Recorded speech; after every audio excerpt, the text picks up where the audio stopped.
Oiê! Hoje nós vamos falar sobre esse documentário da Elise Natsunaga.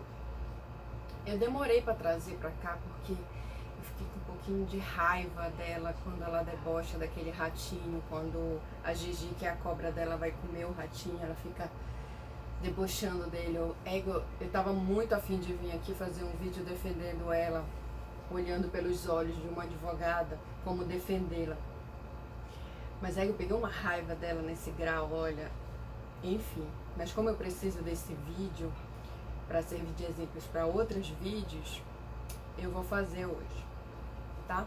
O objetivo dessa playlist é trazer casos criminais que nós possamos conversar sobre isso e analisar, será que a opinião do juiz, opinião dos jurados, ou opinião dos jornalistas estão correta de acordo com a lei? Então vim trazer esse caso para vocês. Se você é estudante de direito, aproveite para pegar esse tipo de raciocínio que vai fazer muita diferença na sua vida profissional. Se você não é estudante de direito, mas gosta de análise jurídica, fique aqui comigo que nós vamos conversar sobre isso, tá? Vamos. Primeiro passo. Eu quero dizer que eu não estou aqui para ofender ninguém, apesar de eu falar um pouco mal de duas profissões, jornalista e nutricionista. Eu acho eles muito sensacionalistas, a fala deles é praticamente para pregar o terror e isso prejudica muito a nossa sociedade. Mas eu vou falar, não são todos e tudo mais. Mas aqui eu vim trazer os pontos específicos. E se eu falar mal de algum jornalista, alguma coisa, você tira por menos, tá? Vamos lá. Primeiro vamos conversar sobre a motivação desse vídeo. Primeiro, sobre o jornalista, a opinião dos jornalistas, como eu já lhe falei. E segundo, o fato dela achar que esquartejar o corpo do marido não é grande coisa, como ela fala no documentário. Bom, foi exatamente por esse motivo que o caso dela ficou conhecido no Brasil inteiro, porque, infelizmente, casos de homicídio dessa forma acontece desde que o mundo é mundo. Tanto o homem matando a esposa, tanto a esposa matando o marido, tanto o amante matando alguém. E o caso não vem a público. O dela veio exatamente por isso. Então, quando ela fala debochando isso, eu como advogada dela ia dizer para ela não tocar nesse assunto ou falar de outra forma. Tá? Então, vamos conversar sobre esses dois pontos aqui nesse vídeo de hoje. Análise jurídica. Assim, ela tinha muitas provas contra ele sobre a traição e como ele tratava mal ela. E ela queria, qual era o objetivo? Se vingar. Então vamos pensar um pouco, a vingança dela foi bem sucedida? Não. Se acontecer com você for traído, sabe, com aquela raiva que lhe dá. Só quem nunca foi traído para saber, eu já fui, então eu sei muito bem que a raiva, ela motiva a pessoa a fazer coisas terríveis. Então procure conversar com alguém, se for conversar, sem essa raiva. Primeiro espere passar para depois tocar nesse assunto. Mas tá, o objetivo dela era a vingança. Só que ela deu um tiro na cabeça dele. Então vamos pensar um pouco, ele sofreu pela dor na cabeça e logo morreu. Isso é uma boa punição para quem quer vingança? Não. Então, se acontecer com você, não atire nunca na cabeça. Por quê? Já está pacificado que ninguém tem o direito de tirar a vida de uma pessoa. Então, por mais que aquela pessoa seja muito terrível, você não vai lá tirar a vida dela, porque você vai responder por esse caso. Mas analisando como pessoa, como uma mulher traída ou como uma pessoa traída, se ela tivesse atirado na perna, seria muito mais eficaz a vingança dela. Como? Ele ia pegar o susto do tiro entrando, ele ia pegar a dor do tiro entrando, ele já ia se mancar com a cara dela. Ela ia ajudar ele a levar para o hospital, poderia cair no arrependimento posterior se ela ajudasse ele, ou seja, ela não ia responder nem ser presa. Ela poderia responder de forma criminal, mas era só assinar um papel e tudo mais, o advogado dela vai explicar melhor isso. Mas pense, ela não ia ser presa, só o fato de não ser presa é oitava maravilha do mundo, tá? Porque ser preso é ruim, ainda mais ser preso no Brasil é terrível. Então vamos lá. Ia cair no arrependimento posterior. Ele ia pegar um susto de fazer uma cirurgia, só para quem se operou para saber como é horrível. E ele ia pegar a parte terrível, que é o pós-operatório. E depois ele ia pegar a vergonha dele, conversando com a família, explicando que tudo que tinha acontecido. Então, vamos pensar, a vingança dela não seria melhor se ela tivesse atirado na perna? Com certeza, porque ele ia pensar e repensar milhares de vezes o que ele fez com ela. Ela não ia perder a razão, porque ela tinha muitas provas da traição. E segundo, olhando pelo lado civil, eu não sei qual é o regime de bens que ela casou com ele, mas mesmo que seja em separação total de bens, ela ainda ia receber um valor, primeiro por causa de quebra de contrato, né, que ele traiu ela, vamos considerar que o contrato de casamento é um contrato, teve difamação, e ela poderia provar posteriormente e ia pegar uma boa grana dele. E isso sim ia ser uma boa vingança. Então, gente, para inspirar o desenvolvimento da sociedade, se você estiver com raiva, primeiro, não brigue com a pessoa, espere a raiva passar. Segundo, se você tiver o poder de pegar uma arma, não atire na cabeça, seja quem for, porque isso vai prejudicar mais você do que a pessoa atingida. Além dela ser presa, que é uma coisa ruim, ela perdeu a filha dela, a convivência com a filha dela. Quem tem criança em casa ou criança na família, passa uma semana, duas, a saudade consome a pessoa. Ainda mais ela, que teve uma filha que era uma filha esperada, era uma filha que ela fez tratamento para ter essa filha. Então, quando ela engravidou, a felicidade dela ter engravidado, a felicidade do parto, a felicidade da criação da menina, ela tinha 1 ano e 7 meses. Quando ela cometeu o crime, perdeu a guarda da filha dela, foi presa. Imagina a vida dessa mulher. Realmente, eu acho que ela pagou pelo crime. Vamos passar pela parte do jornalista. A jornalista diz no documentário, a Elise não deu nenhuma entrevista até então conseguir uma entrevista dela seria muito bom para minha carreira, algo assim que ela disse. Gente, como advogada, ela está certíssima em não dar entrevista. Por quê? Nós não devemos fazer prova contra nós mesmos. O jornalista, ele pega uma coisa que a pessoa disse, ele transforma como ele quer, de uma forma que vai ter mais impacto com a sociedade. Isso pode prejudicar no processo. Portanto, se você é estudante de direito, se você quer ser advogado, principalmente na área criminal, não dê entrevista. Vamos pensar assim, olha a importância de ter um advogado para poder analisar de fato aquele processo, para entender. Uma entrevista, ela vai favorecer ou ela vai prejudicar no processo? Portanto, vou trazer para vocês 2 casos para desmistificar isso. Primeiro, vocês lembram da Isabela Nardoni, que a mãe dela não deu entrevista e teve pessoas infelizes que disseram, é porque ela não gosta tanto da filha, então ela não veio conversar com um jornalista dizendo como é a vida dela, já que perdeu a filha. É muito ridículo os comentários que as pessoas fazem sobre quando não se dá entrevista. Mas assim, ela não tem obrigação. Se ela está sentindo pela dor, pela perda, ela não tem obrigação de dar satisfação para ninguém, muito menos para quem ela não conhece. E menos ainda para gravar e passar isso para todo o Brasil, vendo ela chorar, vendo ela se acabar pela perda da filha. Olha, certíssimo ela não dar entrevista. Tá, esse é um ponto. Apesar dela ser a mãe da vítima, ainda conseguiram colocar alguma culpa nela. Segundo caso, lembre-se da separação do Wesley Safadão, que ele queria colocar num contrato, colocar direitinho as coisas que ele ia pagar pro filho dele. E a jornalista foi lá e fez uma entrevista com a mãe, com a Mileide. E a advogada disse para ela, olha, você vai falar exatamente esses 3 pontos, 4 pontos aqui, esses outros tu não fala porque pode prejudicar a gente no processo, mas esses aqui tu fala.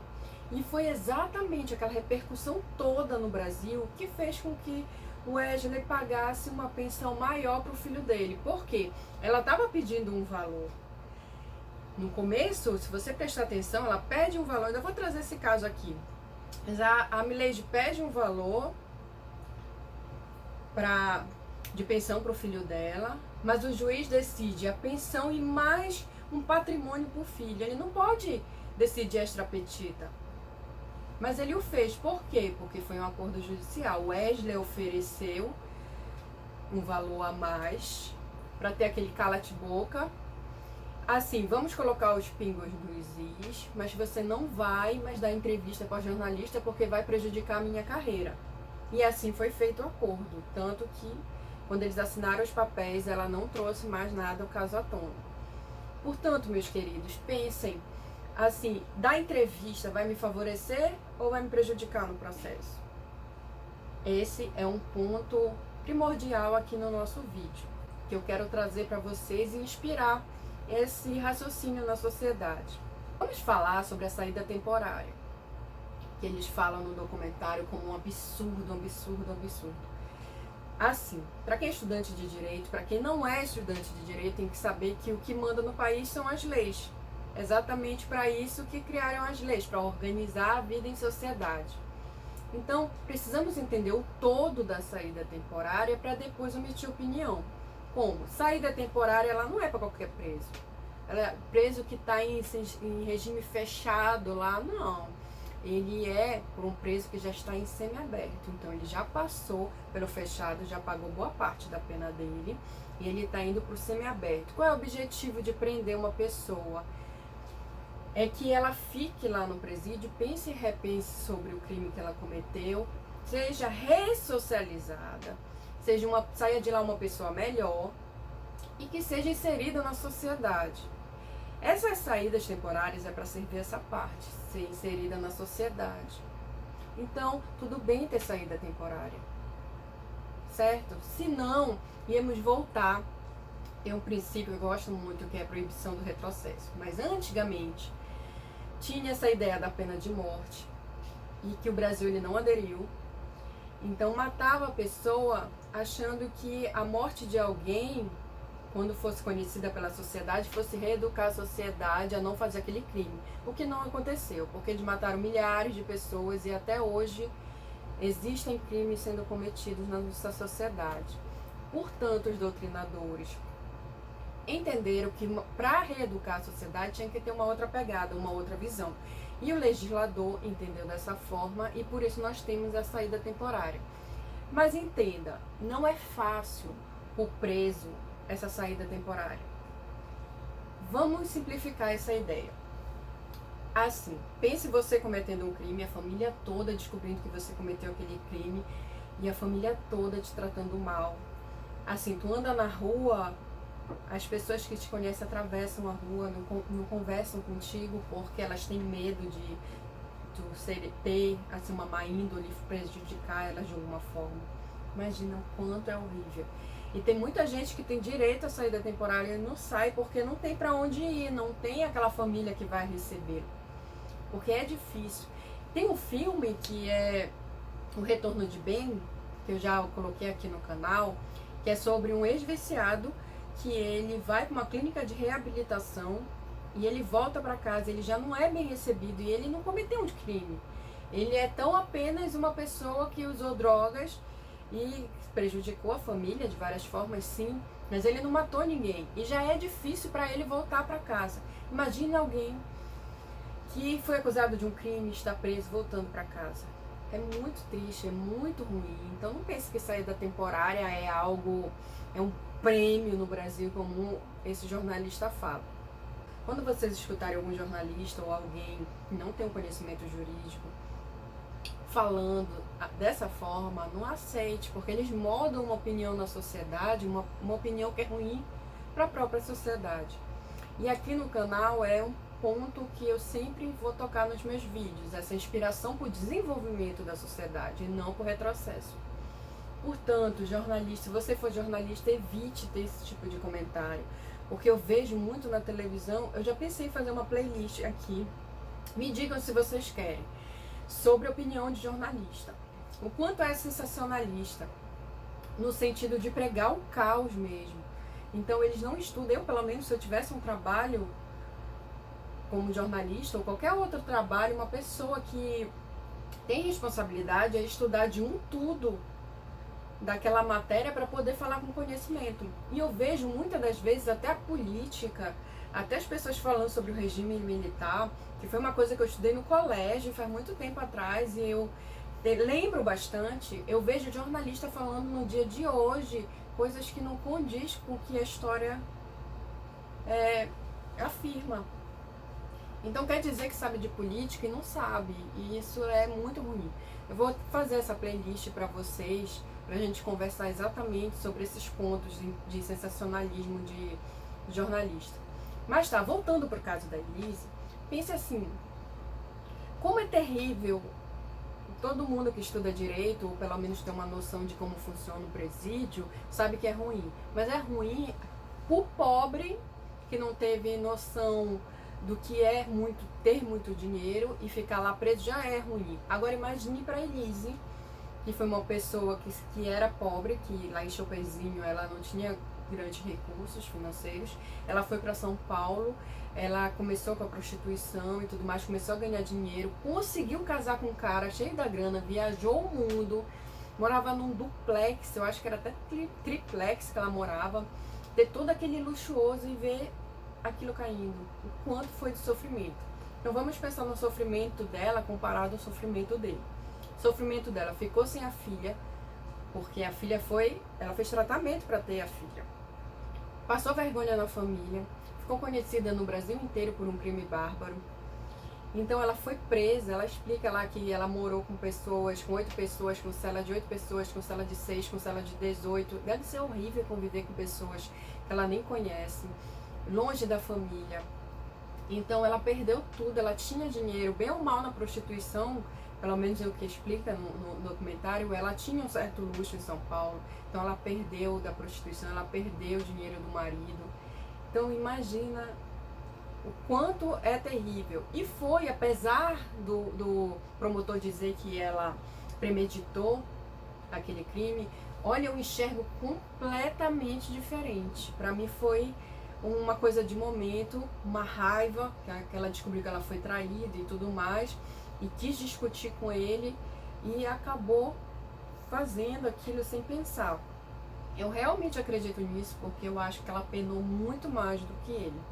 E também a família, ver a família que ela considerava dela se virando contra ela por um dia que ela, na cabeça dela, um dia que ela errou, porque ela tinha toda a razão para fazer alguma coisa, para se vingar, entre aspas, mas o que ela fez foi o excesso e por isso ela foi presa.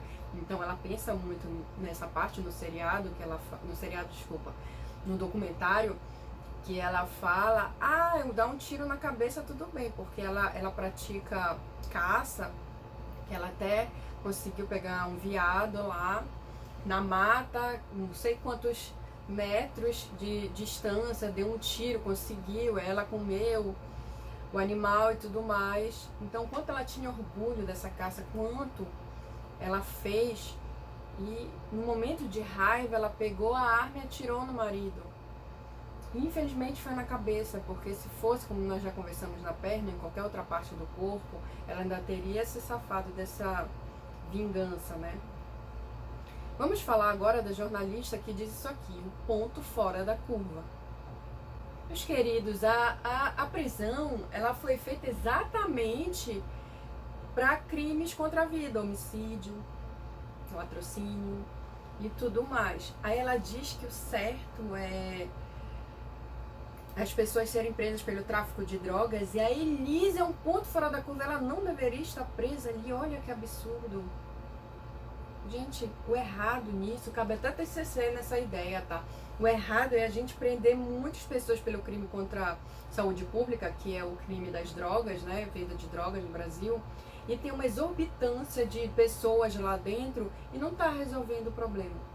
Então, tem vários TCCs que dizem isso, e se você estiver procurando um tema para TCC, pense nesse ponto também. Portanto, o ponto fora da curva seria exatamente essas pessoas presas pelo tráfico de drogas. E ela vem sem conhecimento jurídico e fala de uma forma para moldar a opinião da sociedade, e isso eu acho ridículo demais. Vamos analisar aqui a opinião do amigo do Marcos.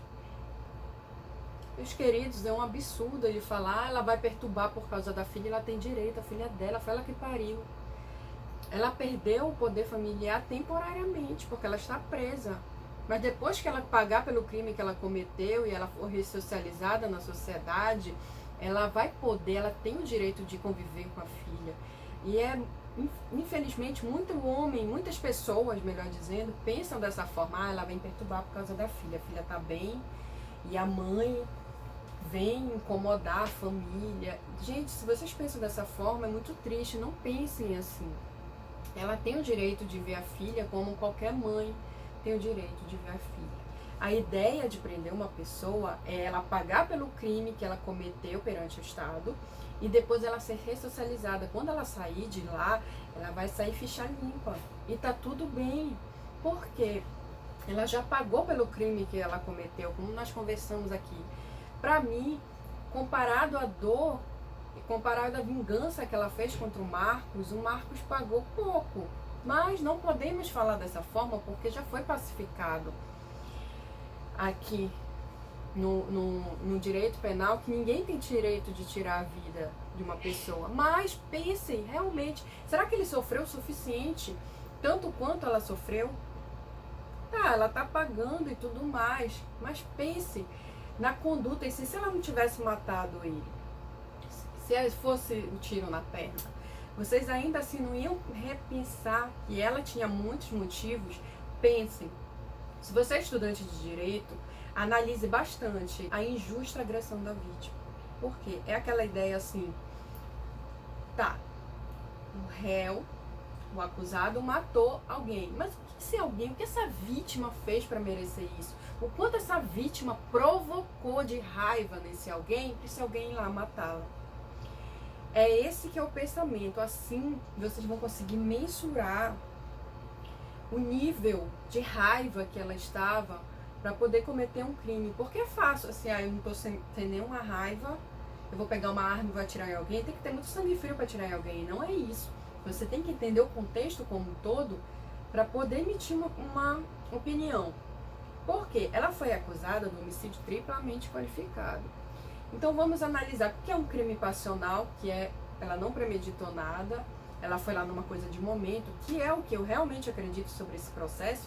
Ela ia pegar 7 anos de reclusão. Como ela é primária, ela ia diminuir muito o tempo dela, já estaria no semiaberto há muito tempo. Para um crime bárbaro, que é um crime premeditado, como ela foi acusada, homicídio triplamente qualificado, que ela ia ficar de 20 a 30 anos, ela pegou 19 anos, mais ou menos esse tempo. Agora vamos contextualizar exatamente o caso para emitirmos uma opinião.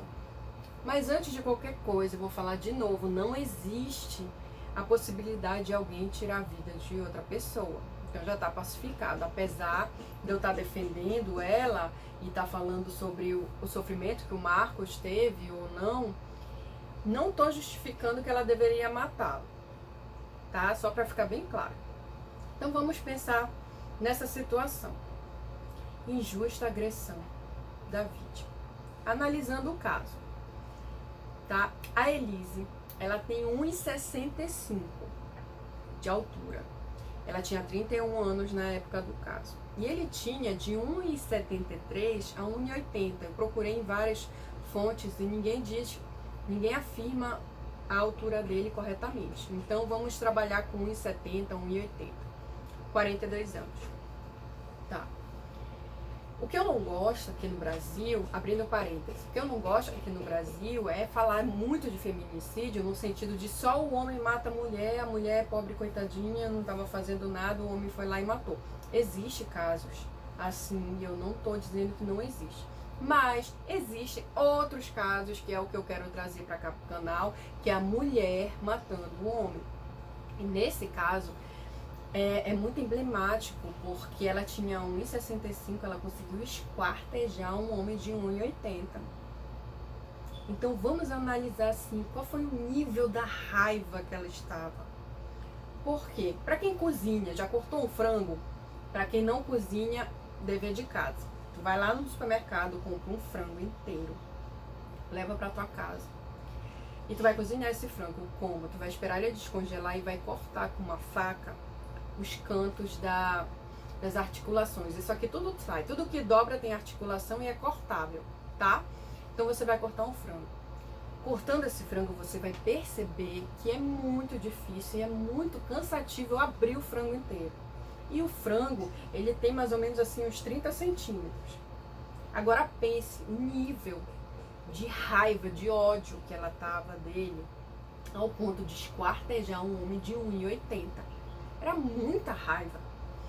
Esse é o primeiro exercício de dever de casa, tá? O segundo, eu quero que você pense. Quantas vezes você já viajou e teve que fazer a sua mala e teve que carregar até o carro, do carro até para o avião, ou então para um ônibus ou algum lugar? Gente, é muito chato carregar uma mala pesada. Dói a costa, dói a coluna, dói a lombar, dói a perna. Então, pense no nível de raiva que essa mulher teve de carregar 3 malas pesadas, com o homem lá dentro o corpo do homem lá dentro da mala, para espalhar em outros lugares para ela não ser pega. Pense o nível da raiva que essa mulher tava. Não era pouco. Aí vamos analisar. Ele fez por merecer? Ninguém merece.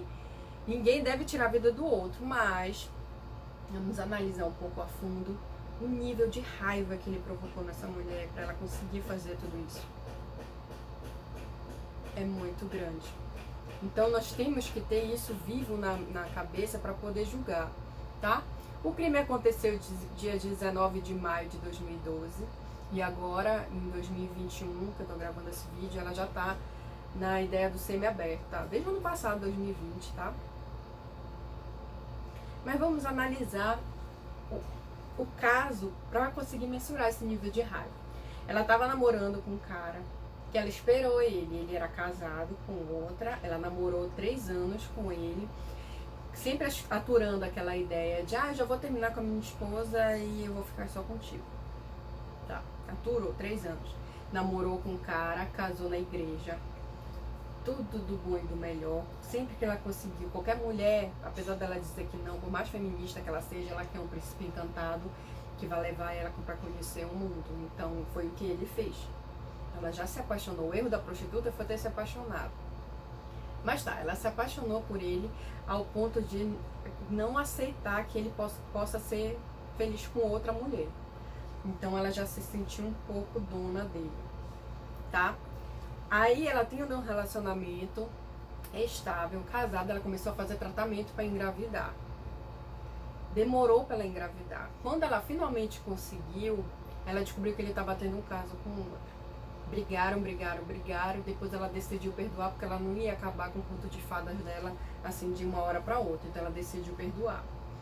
Passa um tempo, a filha nasce, 1 ano e 7 meses, ele começa a tratar ela mal, porque apesar do homem achar que não, quando ele tem uma mulher na rua, ele começa a se afastar da mulher que ele tem dentro de casa. Então é perceptível quando o homem começa a trair. Aí ele começa a tratar ela mal, ele tratava ela como uma princesa, começou a tratar ela mal, xingava ela de prostituta, dizendo palavras dela, só vai conseguir arrumar um homem para comer tua buceta, não vai querer te assumir porque você é uma prostituta. Então, imagina a raiva, um relacionamento abusivo, ele acaba com a saúde mental de qualquer um. Então ela teve que aturar muita coisa para ter todo aquele dinheiro. No começo foi maravilha, como qualquer relacionamento no mundo, no começo é maravilhoso, o problema é o meio pro final. Se as duas pessoas não quiserem manter um relacionamento, tentando passar por cima dessas brigas, evitando essas brigas e não provocando, vai acabar o relacionamento. Então ela estava nesse ponto de que eu quero salvar meu relacionamento, minha filha tem 1 ano e 7 meses e ele está fazendo isso. Aí ela contrata um detetive e descobre que ele está tendo um relacionamento há algum tempo, uns 2 anos, com uma outra prostituta.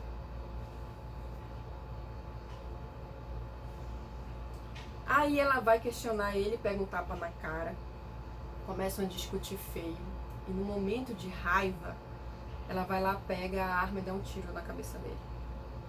Gente, o nível de raiva que ela estava, completamente perceptível que ela ia querer fazer alguma coisa contra ele. Só que apesar dela ser estudante de direito, ela deveria ter pensado, não vou matar porque eu vou responder. Nunca pense assim, eu vou matar e vou sair ileso, porque é muito pior. Então, viver em fuga, viver em outros estados, fugindo, mudar de país para se livrar disso, é perder toda a sua vida. Para ter um mínimo de prazer de matar uma pessoa, não vale a pena. Então, evitem matar de qualquer forma, por mais que vocês tenham muita raiva, evitem matar qualquer pessoa, por mais que essa pessoa tenha te provocado, tá?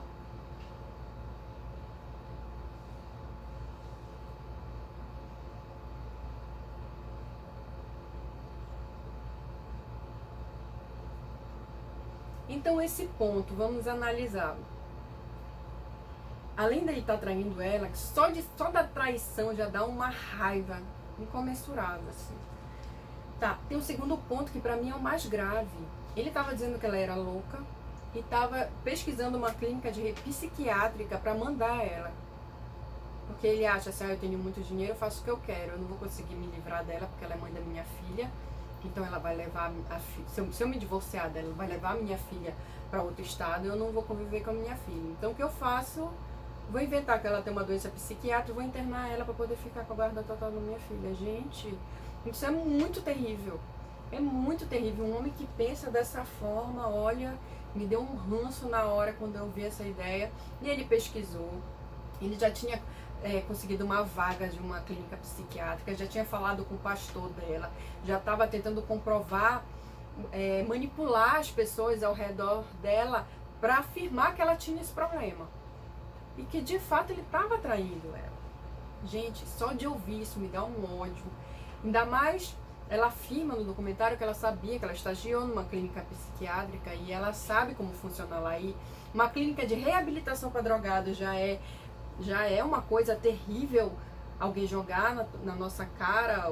Imagina assim, tua mãe, tua família jogar na tua cara que vai te internar numa clínica de reabilitação.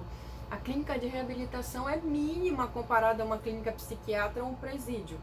Imagine o susto que ela pegou quando ela descobriu que ele já estava pesquisando uma clínica psiquiátrica. Ela apanhou dele, pegou na cara. Além das humilhações psicológicas que ele trazia para ela, ainda teve agressão física. Então foi aumentando aquela raiva. É muito triste esse momento que ela passou. Aí vamos lá. Você pode dizer, mas eu nunca ia atirar em alguém. Você não fez curso de tiro como ela fez. Você não tem acesso a armas de fogo como ela tem. Como ela afirma no documentário que ela atirou naquele veado de tantos metros de distância, se você tivesse vamos dizer, esse dom de conseguir analisar, caçar, se você tivesse treinado para isso, você também poderia pegar uma arma de fogo e atirar na pessoa. Com certeza poderia acontecer. Que um dos objetivos desse vídeo é esse fato, apesar de se você tiver acesso à arma de fogo, não mate, para você evitar de acontecer tudo isso, tá? Mas vamos pensar assim, o quanto ela estava certa até então, antes de matar o marido. Ela tinha provas da traição. Eu não sei o regime de bens, se ela era total, se era parcial, mas ainda assim ela ia sair com uma boa grana dele, ainda ia levar a filha, ele ia ter direito de visita. Gente, a vida dela seria muito melhor ela sendo divorciada dele, se ela conseguisse analisar naquele momento, ela divorciada daquele homem, a vida dela ia continuar maravilhosa comparada a um presídio. Então, é óbvio que é uma coisa de momento, que no momento da raiva ela foi lá e matou. Se ela analisasse pelo menos assim, 1 minuto da vida dela, que ela ia perder a guarda da filha tão esperada, que foi uma filha que ela lutou para ter, ela não teria matado. Com toda certeza, ela não tem assim uma ré primária no caso dela, ela não tinha má índole nesse sentido. Então dá pra ver que foi uma coisa de momento. Mas como teve a mídia toda em cima e o fato dela ter esquartejado o marido, isso ajudou muito a chamar a atenção da mídia e foi por isso que ela foi condenada com toda certeza. Mas o que eu quero trazer pra vocês é assim, a raiva. No caso dela foi uma raiva derivada da traição. Mas pense assim, em bar. Quando você vai para um bar, quando vai para uma casa de show, sempre vai ter segurança lá. Por quê? Porque já está pacificada a ideia que pessoas, elas podem se desentender e partir para uma agressão física e elas vão se bater até a morte. Portanto, os seguranças estão lá para evitar esse tipo de coisa. Então, pense no nível de raiva de uma pessoa brigando no bar, que ela chega ao ponto de matar alguém. É uma coisa de momento. É uma coisa de momento, é uma raiva passageira. E que se essa pessoa também pensasse um pouquinho antes, ela ia deixar pra lá para evitar ser presa por esse motivo. Então, quando vocês analisarem, forem sair por aí e verem segurança, pense nesse ponto. Qualquer pessoa está passível de ter um nível de uma raiva tão grande que consiga matar alguém. Se for o teu caso, pense um pouco antes de sair no braço com alguém, porque isso vai prejudicar a sua vida como um todo. Você pode até não ser preso, mas responder de um criminal, você com certeza vai responder. E se Deus o livre guarde, tu bate na pessoa a ponto de matar, vai acabar toda a tua vida. Não vale a pena ter esse pedacinho de prazer em uma vingança dessa, a ponto de matar alguém e destruir a sua vida toda. Não tem comparação, não vale a pena. Meus queridos, a gente tem que entender que existem crimes que são premeditados, que esses sim devem ser punidos gravemente. E existe crime de oportunidade, que é uma coisa de momento. Então repensem na raiva de vocês, se acontecer contigo esse momento de raiva. Evite matar alguém, para não acontecer com o mesmo caso do que o dela, perder toda a tua vida num presídio, tá bom? O vídeo de hoje foi esse, espero que tenham gostado. Se gostou, curte, compartilha, assim você vai me ajudar a crescer. Desejo a todos uma ótima semana e a gente se vê no próximo vídeo. Tchau!